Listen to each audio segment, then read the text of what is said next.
Hellfire Pass and the Death Railway, a story of survival and sacrifice.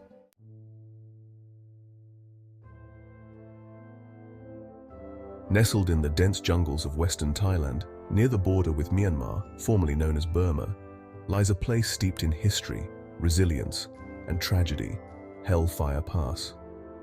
This infamous cutting was part of the Thai-Burma Railway, more commonly known as the Death Railway, a brutal construction project undertaken during World War II by the Imperial Japanese Army. The railway, stretching 415 kilometers, or 258 miles, from Ban Pong in Thailand to Thanbu Zayat in Myanmar, was built to supply Japanese forces in Burma as they advanced toward British India. However, this ambitious engineering feat came at a horrific human cost. Hellfire Pass stands as a symbol of the suffering endured by the tens of thousands of prisoners of war and civilian laborers forced to work under unimaginably harsh conditions. Many of these laborers were from the Allied forces, including Australian and New Zealand Army Corps, British, Dutch and American soldiers, as well as a large number of Asian civilians. In this blog, we'll take an in-depth journey into the history of Hellfire Pass and the Death Railway, exploring the reasons for its construction, the brutal conditions faced by the workers, and how this tragic chapter of history is memorialized today.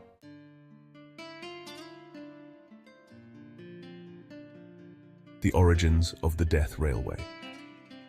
The construction of the Thai-Burma Railway was born out of necessity for the Japanese Empire during World War II.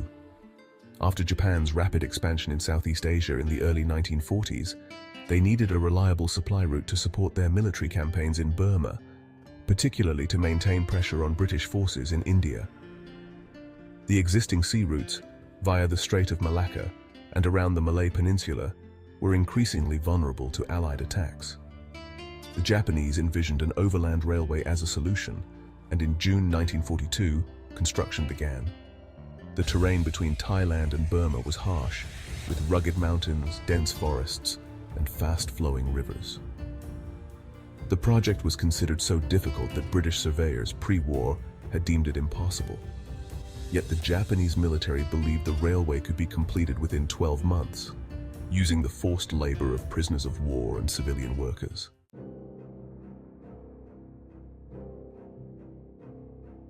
Hellfire Pass, the most infamous section. One of the most notorious sections of the railway is Hellfire Pass, also known as Konyu Cutting. This area of the track required a deep cut through solid rock in the Tenasserim Hills. The pass is around 75 meters long and 25 meters deep, and the work was done almost entirely by hand.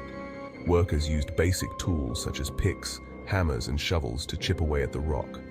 The name Hellfire Pass was given by the prisoners because of the way it looked at night. Under the light of flickering torches, the gaunt, emaciated figures of prisoners working late into the night resembled something out of Dante's Inferno. The eerie glow of the torches, combined with the sounds of hammers and chisels on stone, created a hellish atmosphere. The name stuck and became a lasting symbol of the suffering endured by the workers.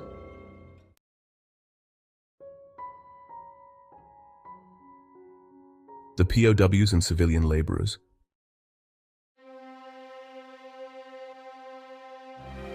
Anzacs and Allied forces. Among the workers on the Death Railway were thousands of Allied POWs, including Anzacs, who had been captured by the Japanese during their campaigns in Southeast Asia. Many were taken following the fall of Singapore in February 1942, one of the most significant defeats for the British and their allies during the war. These soldiers were transported in overcrowded and unsanitary conditions to Thailand, where they were forced to work on the railway. The POWs, including soldiers from Australia, New Zealand, Britain and the Netherlands, were subjected to brutal conditions. They were malnourished, weak from disease, and received little medical care. The work was grueling, often requiring up to 18-hour shifts in the blistering heat of the day or the freezing cold of the night. Fun fact: Australian POWs were well known for their camaraderie and resilience, often forming strong support networks among themselves. They created mateship systems where they helped each other survive by sharing food, tending to the sick, and maintaining morale.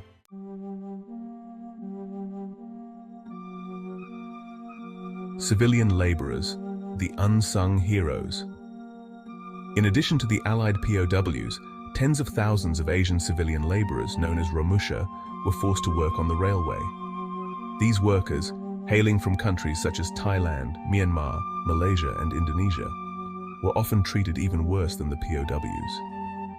Lured by promises of good wages and working conditions, they quickly found themselves in a living nightmare. The exact number of civilian deaths is difficult to ascertain, but it is believed that the mortality rate among Romusha was even higher than that of the POWs. While the Allied soldiers who died on the railway are honored and remembered, the Romusha are often overlooked, despite their significant contributions and sacrifices.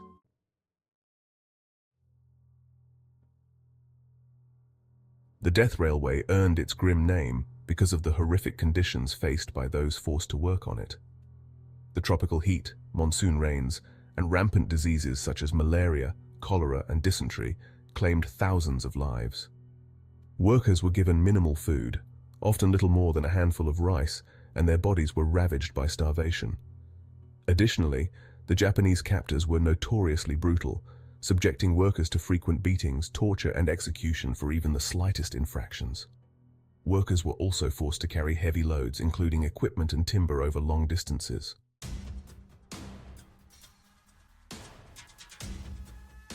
As the Japanese military's situation worsened in Burma, they demanded that the railway be completed even faster. This phase, known as Speedo, saw a dramatic increase in the already harsh working conditions. The work hours were extended, and the brutality of the overseers intensified. It was during this phase that many of the deaths occurred, with workers collapsing from exhaustion, disease, or malnutrition.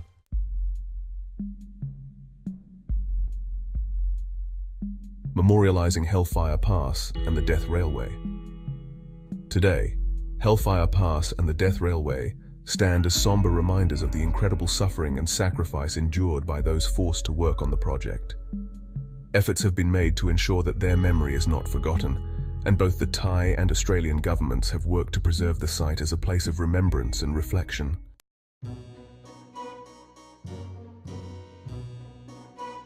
The Hellfire Pass Memorial Museum.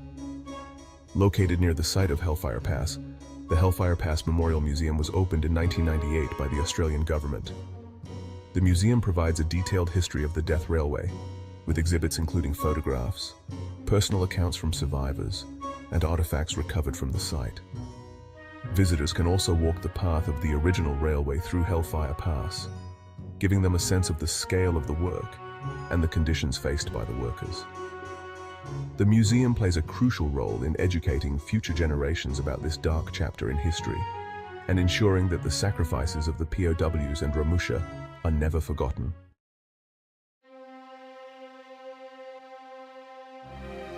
Anzac Day at Hellfire Pass. Every year on April 25th, Anzac Day is commemorated at Hellfire Pass to honor the Australian and New Zealand soldiers who lost their lives during World War II. A dawn service is held at the memorial site, attracting visitors from around the world who come to pay their respects and reflect on the enduring spirit of those who served. Fun fact: the Anzac Day ceremony at Hellfire Pass is one of the few held outside of Australia and New Zealand, reflecting the deep connection between the site and the memory of the soldiers who worked and died there.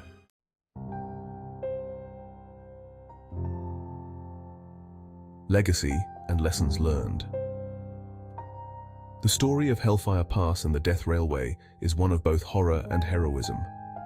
While it is a stark reminder of the brutal realities of war, it also serves as a testament to the resilience and strength of the human spirit. The men who toiled and died on the railway showed incredible courage and determination in the face of unimaginable hardship. Today, the Death Railway stands as a symbol of peace and reconciliation. Both Thailand and Japan have worked to heal the wounds of the past, and the site of Hellfire Pass has become a place where people from all over the world come to learn, reflect, and remember. In remembering the tragic history of Hellfire Pass, we honor the memory of those who suffered and died, and we commit ourselves to ensuring that such atrocities are never repeated.